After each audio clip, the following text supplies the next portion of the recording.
विशाल जी हिमाचल से। वल्लभ श्री हरिवंश। श्री हरिवंश महाराज जी।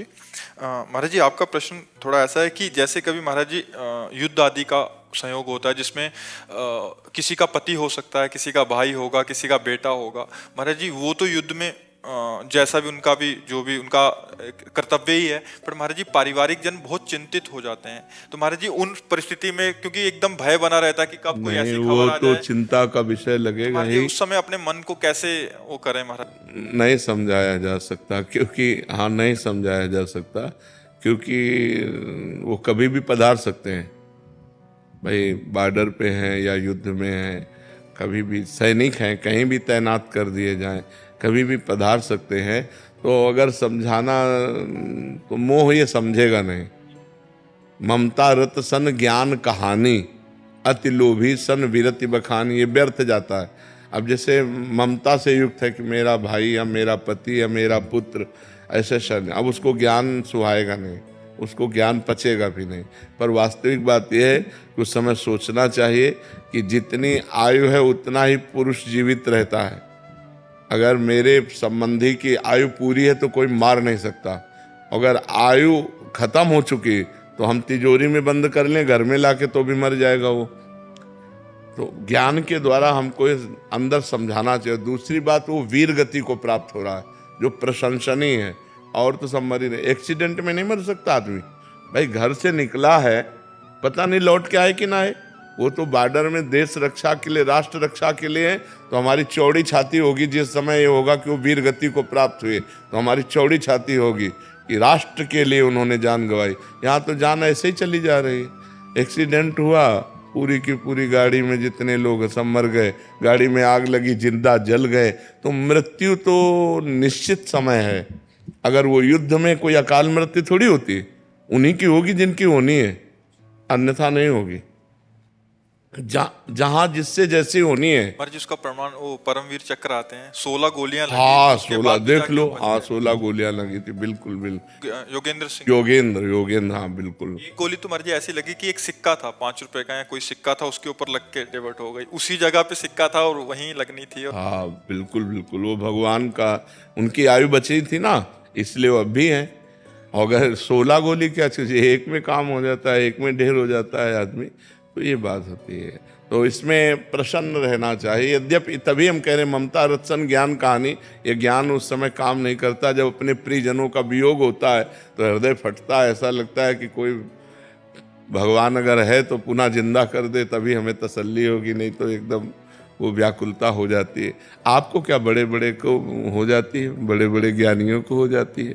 ये बिछोह होना एक बहुत बड़ा कष्ट का विषय होता है। और फिर जिसका पति हो, पूरे जीवन भर अब वैधव्य रहना है, पूरे जीवन भर निराश रहना है, कितना बड़ा विषय होता है। पर वो धन्य है, हम इसीलिए भारत के सैनिकों का स्वागत करते हैं। धन्य है जो अपने प्राणों को हमारे राष्ट्र पर बलिहार करते हैं। हम उनको प्रणाम करते हैं, नमन करते हैं। और समस्त भारतीयों को चाहिए कि भारतीय सेना का उत्साह वर्धन करें और उनको नमस्कार करें, क्योंकि बहुत बड़ी वीरता। इसलिए हम भारत सैनिकों को प्रणाम करते हैं कि वो अपनी जान पर खेलकर हमारी रक्षा कर रहे हैं, हमारी रक्षा कर रहे हैं। गुरुदेव उस वक्त अगर राधा नाम पे अडिग विश्वास कर, गोली लगेगी क्योंकि आयु पूरी हो चुकी है। कल्याण हो जाएगा पर गोली लगेगी क्योंकि आयु पूरी हो चुकी है। आयु से नहीं, उसी बहाने से तय हुआ था। हाँ उसी बहाने तय हुआ था, बिल्कुल। वो अडिग विश्वास का फिर मतलब क्या, जिस वक्त जैसे कि आप कहते हैं कि परिणाम अच्छा होगा आपका। जैसे आपने कहा राधा, तो गोली आपके लगेगी, आप जाओगे, आपका मंगल हो जाएगा, आपका संसार में आना नहीं होगा। आपके कर्म बंधन जो आपको दुख देने वाले थे सब कट गए। लेकिन ये देखो, हम तुमको शरीर बहुत पॉइंटेड नजर आता है शरीर, लेकिन भगवान के लिए एक कपड़ा है ये, जो तुम हो।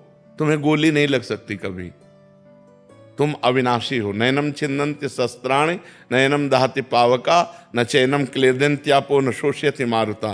लेकिन ये शरीर जो है ये मरेगा, ये नष्ट होगा। तो हमारी दृष्टि में शरीर बहुत बड़ी चीज है और भगवान की दृष्टि में तुम बहुत बड़ी चीज हो। और तुम्हें कोई गोली लगेगी नहीं, शरीर को लगेगी। तो कपड़ा को जैसे फाड़ दिया जाए तो अब आपके पास बहुत से कपड़े हैं, तो एक कपड़ा फाड़ने में आपको क्या परेशानी है? तो ऐसे शरीर को गोली लग गई, आपको तो लगनी नहीं है। और अपने को शरीर सब कुछ है, और भगवान को उनका अंश सब कुछ है, और उनके अंश को कभी कोई मार ही नहीं सकता। वो अविनाशी है, ईश्वर अंश जीव अविनाशी, तो इसलिए बात होती है। मैं मीडिया का काम करता हूँ, मैं इंटरव्यूज लेता हूँ। कभी कभार ऐसा ये होता है कि जब हम मीडिया से किसी का इंटरव्यू लेते हैं, हम कभी भ्रमिक बातों को फैलाते हैं, टीआरपी के लिए करते हैं, तो इसमें मेरा दिल एक क्षण में फंस जाता है कि अपने कर्तव्यों को पूरा करें, कि जिसके लिए हम काम कर रहे हैं, टीआरपी के लिए बढ़ाए, कि जनता को सत्य दिखाए। नहीं, उचित तो यही है, सत्य दिखाना। अगर आप केवल ये टीआरपी के लिए भ्रमात्मक बातें फैलाएं या झूठी बातें फैलाएं, तो ये अपराध है। ये कहीं न कहीं इसके द्वारा प्राप्त हुआ धन आपकी बुद्धि को भ्रष्ट कर देगा, आगे चल कर के आप परेशान हो जाएंगे। और प्रायः लोग धन और बड़ाई के लिए ऐसा करना शुरू कर देते हैं, तो हमें लगता है वो अंततोगत्वा मनुष्य जीवन का लक्ष्य सच्चाई होना चाहिए, मनुष्य जीवन का लक्ष्य भगवत प्राप्ति होना चाहिए, मनुष्य जीवन का लक्ष्य एक अद्भुत आनंद होना चाहिए, वो इससे नहीं प्राप्त होगा। मैंने अपना करियर का स्टार्ट किया, मैं आपसे और श्री जी से आशीर्वाद लेना चाहता हूँ। हाँ, बिल्कुल सत्य प्रवक्ता होना चाहिए, उसमें मिश्रित झूठ बात नहीं होनी चाहिए। हाँ, जरूर है कि समाज में कड़ुआ माना जाता है सत्य प्रवक्ता हो, आपको ज़्यादा लोग आदर नहीं देंगे, आपके जन ही आपका आदर नहीं देंगे, लेकिन जिसका आदर हरि करे उसका निरादर कौन कर सकता है, और जिसका निरादर हरि कर दे तो उसका आदर कौन कर सकता है। ये सब आदर मिट्टी में मिल जाता है, इसका कोई महत्व नहीं होता। ठीक है ना? टीआरपी के लिए झूठ बोलना या किसी को झूठ ब्लेम लगा करके, ये सब ठीक नहीं है। बिल्कुल सत्य बात होनी चाहिए। अगर वो दोषी है तो उसको ओपन करो, अगर निर्दोष है तो उसकी निर्दोषता ओपन करो। ऐसा नहीं कि दोषी को बख्श दिया जाए और निर्दोषी को दोषी बनाकर प्रकाशित कर दिया जाए। वो तो जो आप प्रकाशित करेंगे वही जनता देखती है, तो उसमें आपकी हानि हो जाएगी, जनता की तो कोई हानि है नहीं, आपकी हानि हो जाएगी। भगवान भक्ति में आ जाऊं, ऐसा की बात है। नाम जप करो, अधिक से अधिक नाम जप करो। भक्ति का स्वरूप है तदर्पिता अखिलाचारिता तद स्मरणेन परम व्याकुलते। हर आचरण भगवान के लिए हो और नाम जप हो, यही भक्ति का परम स्वरूप है। खूब नाम जप करो। सुमिर पवन सुत पावन नामो, अपने बस करि राखे रामो। भजन के प्रभाव से हनुमान जी ने राम जी को अपने बस में कर लिया, तो खूब नाम जप करो, यही भक्ति का स्वरूप है। जीवन अभिमन्यु से हो गया बाबा, चारों तरफ से ऐसा लगता है सारे तीर अपने आप में। कोई तीर आज तक सृष्टि में बना ही नहीं कि हमें भेद सके। नैनम छिन्नन्ति शस्त्राणि नैनम दहति पावका, न चैनम क्लेदन्त्यापो न शोष्यति मारुता। अपने को भूल गए हो, शरीर भाव में हो गए हो, इसलिए ऐसा महसूस हो रहा है। यदि अपने स्वरूप में आओ तो तुम ना तो किसी आग्नेय अस्त्र में, न वारुणास्त्र में, न वायुवास्त्र में, किसी में ताकत ही नहीं कि हमें छू सके। हम अविनाशी हैं, ईश्वर का स्वरूप हैं, शिवोहम, शिव का अंश है। हम शरीर को लेकर बात करते हैं तो समस्याएं ही समस्याएं हैं, और जब स्वरूप को लेकर बात करते हैं तो कोई समस्या ही नहीं। तो हम शरीर को भगवान शिव के चरणों में अर्पित करते हैं। जैसे सुख दुख में, जैसी परिस्थिति में रखें, स्वरूप में होकर उसे सहते हैं। नाम जप करो और भगवान शंकर के आश्रित रहो। देवादिदेव महामृत्युंजय जो काल का भी महाकाल है, डरना क्या है? हर परिस्थिति को सहेंगे, जैसी परिस्थिति शिव देंगे। क्यों जी? और गुलाब जी की फैमिली से हैं। अच्छा, ये उनके परपोते हैं। हम परपोते। बड़े बड़े पुण्यात्मा रहे। कोई हमारे ऐसे ब्रज की कोई ठाकुर नहीं जिनको भोग न लगता हो, उनकी तरफ से बहुत पुण्यात्मा है। बड़े बड़े संत महात्माओं की कृपा उनको प्राप्त रहे।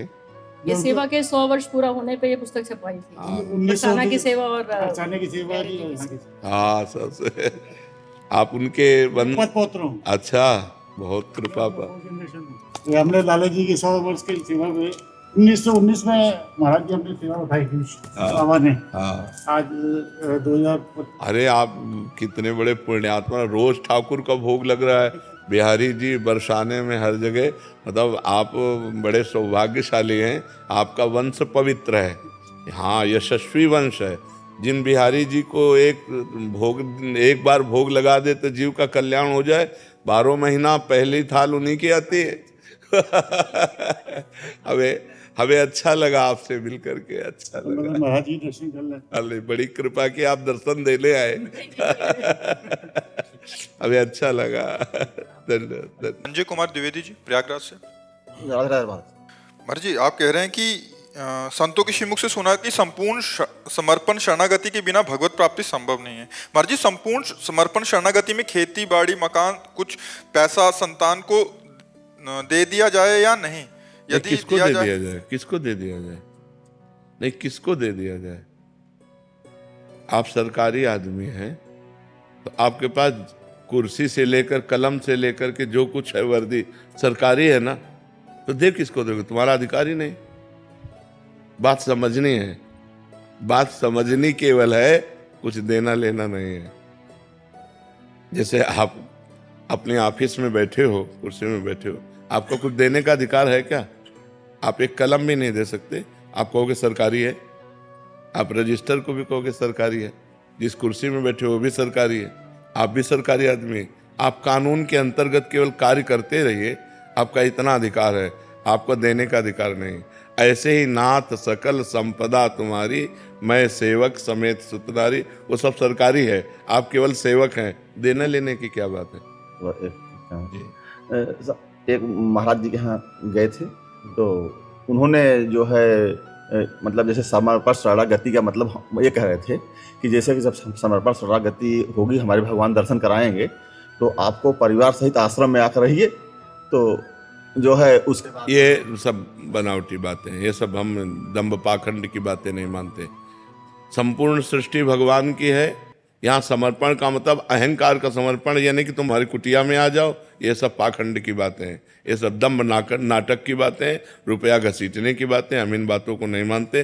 तस्मात् शास्त्रम प्रमाणम ते कार्याकार्यो व्यवस्थितो, कार्य और अकार्य की व्यवस्था शास्त्र प्रमाणित की गई। नाथ सका, हमारी केवल बात समझ जाओ, जहाँ हो जो कुछ है वो सब गोविंद का है, मैं केवल सेवक हूँ। बस नाथ सकल संपदा तुम्हारी, मैं सेवक समेत सुतनारी। 25 पैसे भी किसी को नहीं देने, सब उनकी चीज़ है, उनकी। जैसे आप बैंक ऑफिसर हो, मान लो बैंक ऑफिसर हो, तो आप 5 रुपया किसी को दान दे सकते हो क्या? लेकिन हो अधिकारी पूरे बैंक के, लेकिन 5 रुपया नहीं दे सकते। अगर आपसे कहे कि इतना रुपया आपके पास, 5 रुपया दे, आप कहोगे सरकारी है, नहीं कहोगे। तो ऐसे ही आपका घर, आपका परिवार, आपका जो कुछ वैभव है, ऐसे हो जाओ, हे नाथ ये सब आपका है, कुछ देना लेना नहीं। खूब बिलसो, खूब उसी में रहो, बस उसको भगवान का समझो। इसीलिए बहुत समझ कर सत्संग करना चाहिए, नहीं तो धोखा हो सकता है। ये ऐसी शरणागति कहीं नहीं लिखी गई। गुरुदेव भगवान नाम में आपके बैठना चाहते हैं। बस हमारा क्या है, हमारे प्रिया जो है लाल जो, उन्हीं की शरण में हो जाओ और नाम जप करो। शरणागति का मतलब है सर्वत्र सब कुछ भगवान का है, मानना, देना लेना। हम कहें सरकारी संपत्ति देने का अधिकार। अब जैसे आपको दिखाई दिया कि ये बहुत बीमार है, आपकी जेब में 500 रुपया है, प्रेरणा हो रही, तो आप समझो ठाकुर जी आदेश कर रहे हैं इनको 500 रुपया दे दो, अपनी जेब से निकाला दे। अब आपसे दूसरा आदमी पूछ रहा है आपने 500 दान किए क्या, तो आप कहना चाहिए नहीं आपने दिए तो नहीं, वो उनका था, उनको पहुंच गया। तो दियम वस्तु गोविंदम तुभ्य में समर्पय, मैं तो दान करने वाला होता कहूँ। रहीमदास जी ऐसे दान कर रहे थे, तो ऐसे कर रहे थे, तो लोगों ने पूछा नेत्र नीचे क्यों किए हो? दान करने वाले को तो आंख में आंख मिला के देना चाहिए। तो उनका नहीं, देनहार कोई और है, देत रहत दिन रैन, लोग भरम मोपय करे, तासो नीचे नैन। देने वाला तो कोई और है जो रात दिन सबको देता रहता है, लोग भरम हम पे कर रहे, इसलिए हमारे नेत्र नीचे हैं। तो कुछ देना लेना नहीं जी।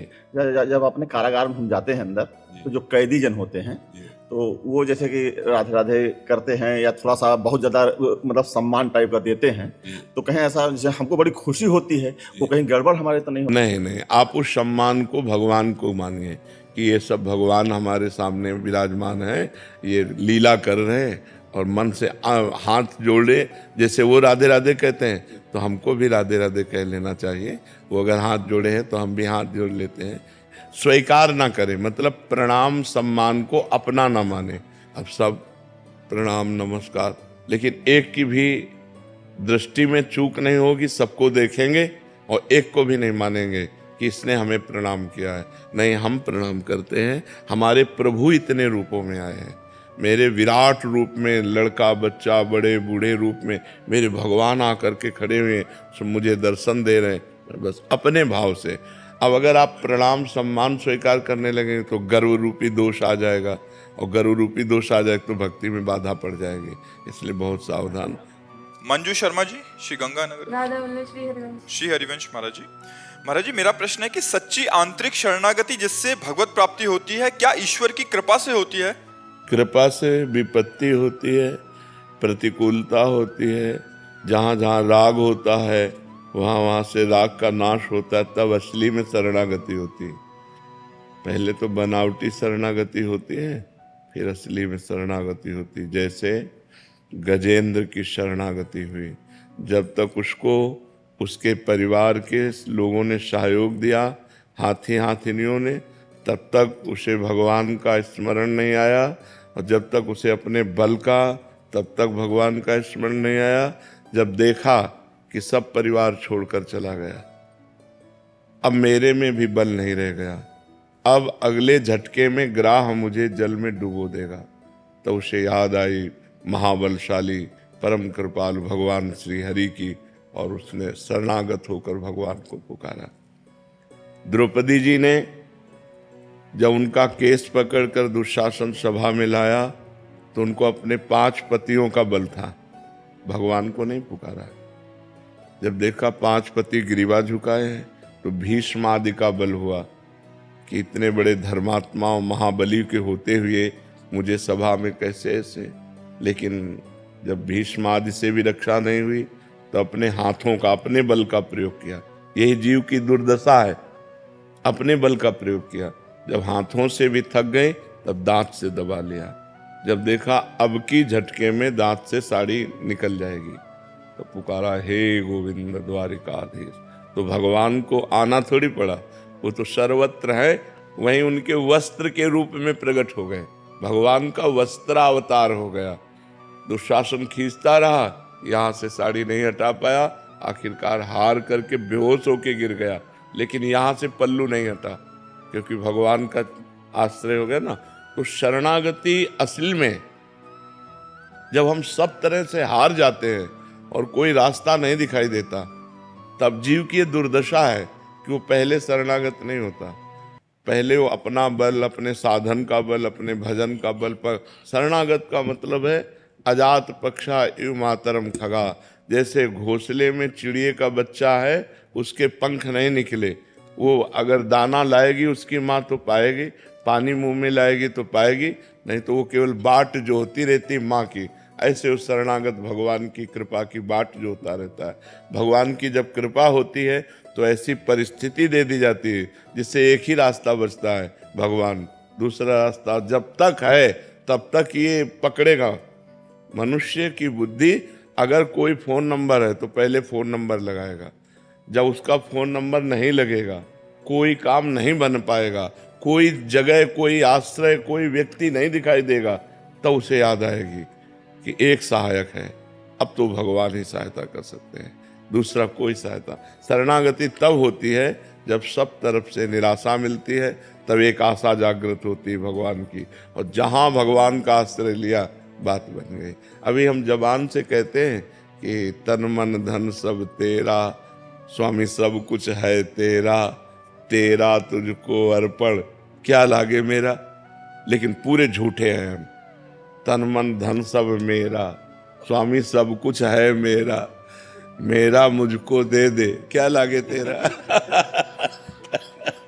भाई बिहारी जी के शरणागति का मतलब है अपने में न धन बल, न तप बल, न भजन बल, कोई बल न हो।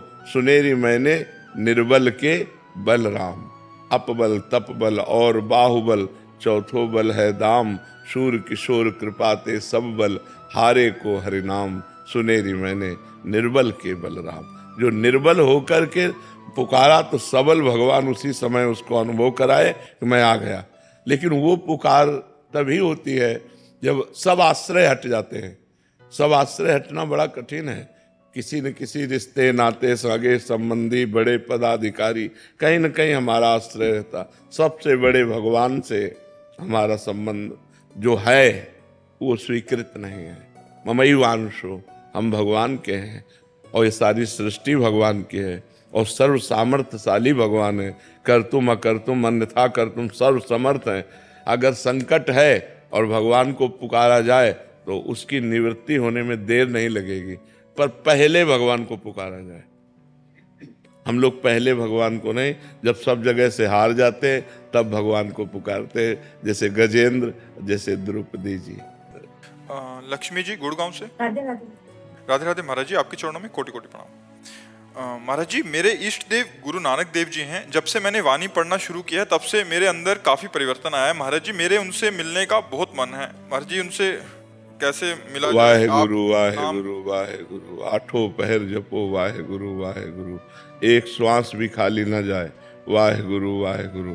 और कोई चाह ना होने पावे, केवल साहब के दर्शन की चाहो, नानक साहब के दर्शन की चाहो, वो आ जाएंगे। हमें तो बिना चाह के दर्शन दिए थे 35 वर्ष पहले गंगा किनारे, बिना चाह के, अचाह स्थिति में उन्होंने दर्शन दिए थे। तो अगर हम वाहे गुरु आठों पैर जपे और कोई चाह ना करें तो निश्चित दर्शन हो जाएंगे। अन्य अगर चाह करोगे उतना ही विलंब होगा। अन्य चाह मिटाकर एक चाह रख लो कि अब जिया नहीं जा रहा गुरुदेव आपके बिना, तो गुरु साहब आके दर्शन दे देंगे। वो तो हैं ही, सर्वत्र व्याप्त है। अखंड मंडलाकारम व्याप्तमेन चराचरम तत्पदम दर्शतमेन तस्मै श्री गुरुवे नमः। चाहे जिस रूप में चाहो दर्शन पा सकती हो, पर अन्य कोई चाह न हो। जाहि न चाहे कबहु कछु, तुम सन सहज स्नेह बसहु निरंतर तासुर शोराउर निजगे।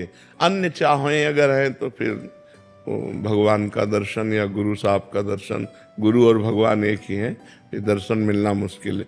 जब कोई चाह नहीं रह जाती, चाह मिटी चिंता मिटी मनुआ बेपरवाह, जिनको कछु न चाहिए वो शाहन के शाह, वो भगवान का साक्षात्कार करते हैं। ब्रह्मभूता प्रसन्नात्मा न शोचति न कांक्षति समाः सर्वेषु भूतेषु मद्भक्तिम लभते पराम। न कोई चाह है न कोई शोक है, हर समय भगवान की स्मृति हो रही और आंसू गिर रहे हैं। हे नाथ, आप कब दर्शन दोगे? तो भगवान दर्शन दे देते हैं। रुदु शुश्रम राजन कृष्ण दर्शन लालसा, जब रोना आ जाए उनके दर्शन के बिना, नहीं खान पान ते भावे है, नहीं कोमल वसन सुहावे है, सब विषय लगे ते खारा है, हरि आशिक का मग न्यारा है। कुछ अच्छा नहीं लग रहा, तभी वो आके दर्शन दे देते हैं। महाराज जी, आप तरस करो मेरी ये अवस्था बन जाए। आप कृपा करें कि ये अवस्था बन जाए जैसे आप कह रहे हैं। आप प्रयास कीजिए, आप प्रयत्न कीजिए। कृपा तो गुरुजनों की अपने आप बरस रही है, आप प्रयास कीजिए।